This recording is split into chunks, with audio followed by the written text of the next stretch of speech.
പഴയ വാഹനങ്ങൾക്ക് പണി 15 വർഷത്തിലേറെ പഴക്കമുള്ള വാഹനങ്ങളുടെ നികുതി കൂട്ടി 50% കൂട്ടി. സത്യം പറഞ്ഞാൽ നമ്മുടെ ഗവൺമെന്റ് ഈ വർഷം കൊണ്ടുവന്ന ബഡ്ജറ്റ് പാവപ്പെട്ടവർക്ക് വളരെയധികം ഗുണകരവും പണക്കാർക്ക് ഒരു താങ്ങുന്ന ബഡ്ജറ്റ് ആണെന്ന് തന്നെ വേണമെങ്കിൽ നമുക്ക് പറയാൻ സാധിക്കും. ഈ ബഡ്ജറ്റ് തന്നെ നിങ്ങൾ കണ്ടില്ലേ, 15 വർഷം കഴിഞ്ഞ വണ്ടിക്ക് 50% നികുതിയാണ് കൂട്ടിയിരിക്കുന്നത്.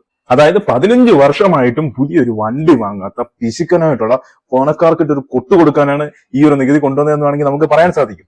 പാവപ്പെട്ടവൻ ഒരു വണ്ടി എടുത്തു കഴിഞ്ഞാൽ ഒരു 3 വർഷം അല്ലെങ്കിൽ ഒരു 4 വർഷമൊക്കെ ഉപയോഗിച്ച് കഴിയുമ്പോൾ ചിലപ്പോൾ ചില പാവപ്പെട്ടവരാണെങ്കിൽ 1 വർഷം കഴിയുമ്പോൾ തന്നെ വണ്ടിയൊക്കെ മാറ്റും. അവർക്ക് കുഴപ്പമൊന്നുമില്ല.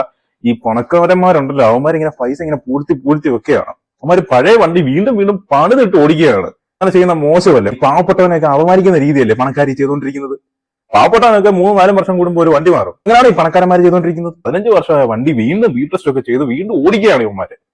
അതിൽ നിന്ന് ലാഭം ഉണ്ടാക്കാൻ നോക്കുകയാണ് ഈ പണക്കാരന്മാരുടെ ഒരു കാര്യമൊക്കെ. എന്തായാലും നമ്മുടെ ഗവൺമെന്റ് എപ്പോഴും പാവപ്പെട്ടവരുടെ കൂടെ തന്നെയാണ്.